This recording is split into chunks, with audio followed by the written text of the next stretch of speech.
Alors voilà, c'est-à-dire que je me suis mis, voilà, dans la vinologie, quoi. C'est-à-dire, comment dire, je suis devenu testeur de vinasse, quoi.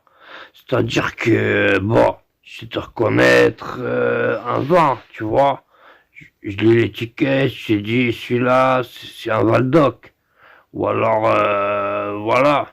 Même que, bon, par exemple, je lèche la bouteille, et d'après la poussière, j'arrive à te dire, c'est un cru, 1980. Ouais, tu vois, je me trompe rarement, j'ai un bon coup de langue. Et surtout, j'aime bien le bourre-pif, quoi. Enfin, je vais dire, ouais, faut voir la vinasse, quand je vais dire le bourre-pif, quoi. Et donc là, je vais te reconnaître, par exemple, voilà, tu me proposes un verre de vinasse, tranquille. Je peux te dire, celui-là, il a un petit goût de musc, un petit goût de noisette. Il doit y avoir deux, trois pâquerettes dedans aussi. Hein. J'ai vraiment, voilà, il a un teint boisé. J'arrive à te dire, voilà, si ça a été fait dans une cuve en métal, si ça a été fait dans, voilà, un baril en bois d'acajou, hein, d'ébène et autres, hein. Et voilà, depuis que je me suis mis à la vinologie, tu peux pas tester, tu veux dire, ah celui-là, il y a de l'abricot, il a de la noisette, il est marbré, il est confus, il est douteux. C'est un Valdoc, un Valdoc. Même que j'arrive à te dire, par exemple là, ça a été pressé avec les pieds du père Girard. On reconnaît, il a une odeur de pied particulier, ce qui assaisonne le vin. Je peux te dire là, par exemple, c'est le père Giuseppe. Ou alors, c'est Joseph, c'est Jean-Claude. Ben, je vais dire, ouais, on reconnaît qui c'est qu'il a pressé le raisin avec le pied. Je vais dire, au nez, au nez. Comme je vous ai dit, je suis devenu un nez, je suis dans la vinothèque, la vinologie. C'est-à-dire, je sais te reconnaître un vin avec la langue, avec le nez. Comme je t'ai dit, ouais, quand j'ai mes lunettes, je peux lire l'étiquette aussi. Et vraiment, tu peux pas tester. Je veux dire, par exemple, j'arrive, voilà, comme ça, hein, de visu, j'arrive à te dire si c'est un vin rouge, un rosé ou un vin blanc. Par exemple, où voilà, l'amateur, il va dire, elle est un peu clairette, je te dis. Là, moi, je vais rajouter en tant que professionnel, elle est clairette. Non, non, elle est plutôt foncée, c'est pas du vin blanc. Et ouais, on m'a repris, on m'a dit elle est clarette, ça veut dire c'est un peu de la pisse de chat, ça peut être pas un buff quoi.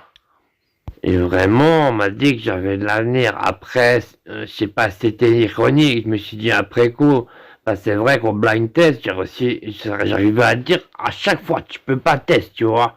Vraiment, je suis peut-être le seul sur la terre, mais quand je goûte un vin, je peux te dire que c'est du vin blanc, du vin rouge, du rosé, du blanc. Je reconnais même la vodka, le whisky, le gin. Et oui, je veux dire, j'ai fait quand même 8 ans, tu vois. Je veux dire, j'ai travaillé un peu d'abord chez un caviste. Après, je me suis fait le nez ouais, avec des porcs, quoi. Non, non, des vrais porcs, quoi. C'est ceux qui cherchent des truffes. Bah, c'est comme ça que j'ai appris le métier. Je veux dire, on nous mettait une laisse autour du cou. Et on nous disait, entraînez vos nez, vous allez trouver des truffes. Et nous, on trouvait des grains de raisin. Ouais.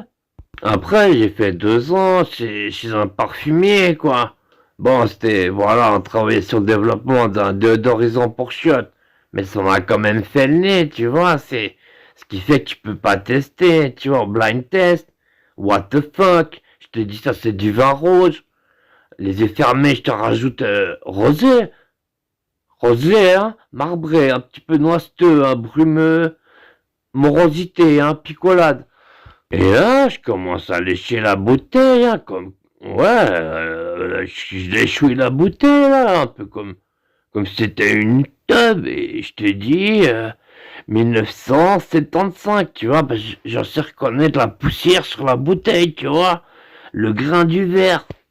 Et grâce à cette technique du léchage de la bouteille pour connaître l'année, le millésime, tu vois, je veux dire, grâce à la poussière, la rugosité du verre, j'arrive même à reconnaître les sécrétions, enfin, comment dire, le petit jus des rats, tu vois, quand ils pissent dans les caves, sur les bouteilles. Je peux même te dire, par exemple, cette bouteille, elle a été entreposée chez le père Girard.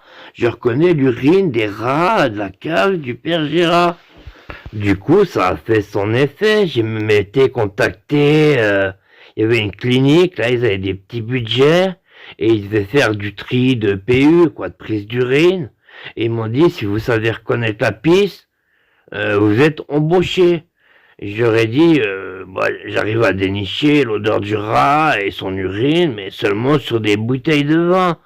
Et ils m'ont dit, bon, si on peut asperger les bouteilles avec la pisse des patients, quoi.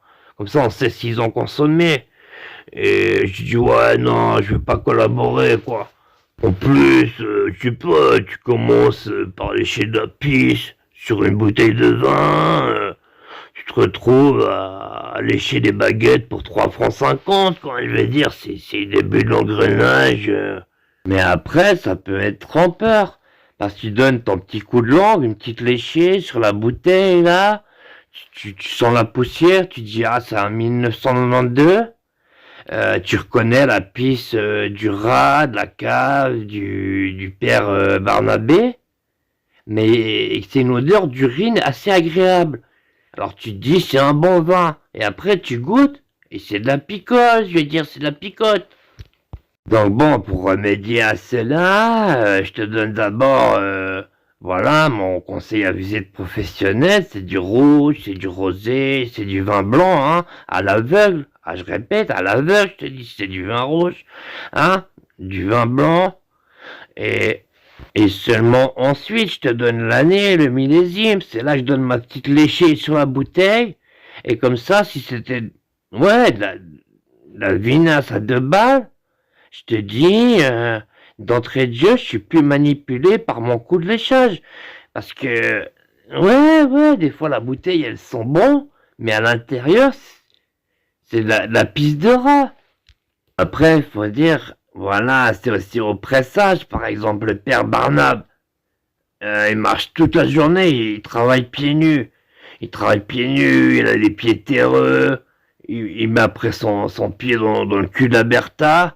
Et seulement après, le soir, il s'occupe du pressage du vin, du grain de raisin au pied. Et déjà qu'il a une odeur assez âcre de pied. Ça se reconnaît d'ailleurs dans le côté noiseté, un petit peu marbré, douteux, fougueux, un petit peu volage voilà, du parfum, de la robe, de la crème, de cette vinasse, quoi. Par exemple, la nouvelle cuvée qu'on a dû tester, on me disait, celle-là, elle a du pédoncule. Et je disais, non, ils sont pas le pédonculé, je veux dire. Et en plus, quelqu'un qui se fait enculer, ça se ressent pas forcément sur l'odeur du pain, ça dépend ce que t'as mangé. Après, bon, si t'as eu une giclette à l'intérieur plus que t'as mangé, je disais, ouais, ça sent pas vraiment le pédoncule.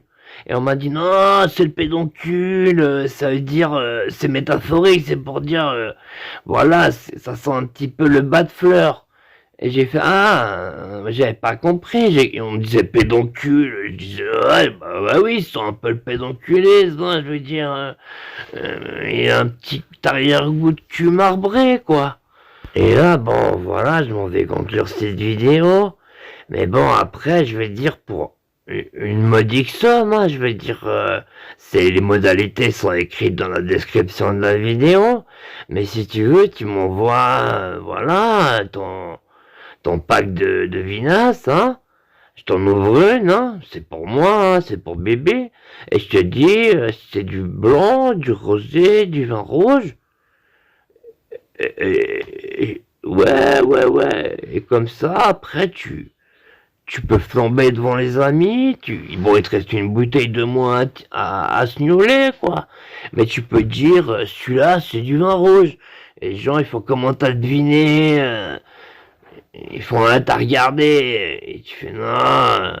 ouais, tu peux te la péter, ou bien tu dis ça c'est du vin blanc, ou bien tu dis ça c'est du rosé.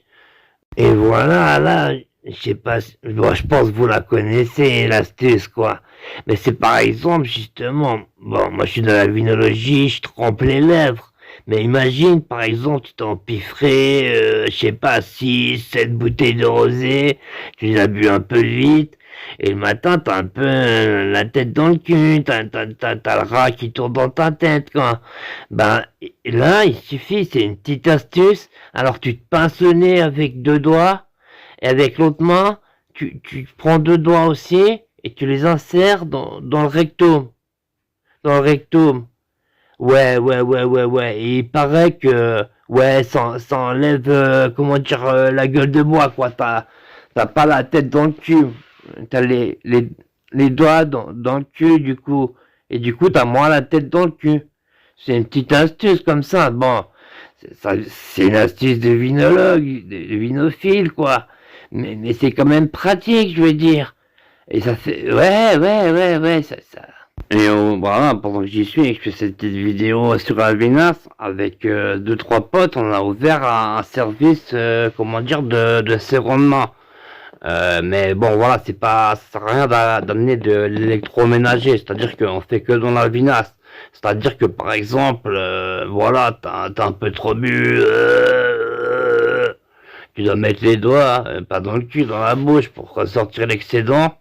Bah, voilà, tu récupères, tu mets dans un cornet, tu remets dans la bouteille, et tu nous envoies ça, et après on mijote le tout, on brasse, et ça nous fait du vin de seconde main. Donc, enfin, c'est surtout 2 potes qui ont ouvert ce service-là, et je vais leur envoyer un petit coup de pouce, quoi. Je vais dire, voilà, en plus c'est pas cher du vin de seconde main. Bon. Après, voilà, ça c'est du premier pressage, hein, je vais dire, mais il y a du vin qui a été régurgité, regurgité, regorgé, recavé, regurgité, regorgé, recavé, et t'en arrives à des prix de vin très modestes, hein. C'est vrai que tu me diras, il a un petit arrière-goût, hein, mais,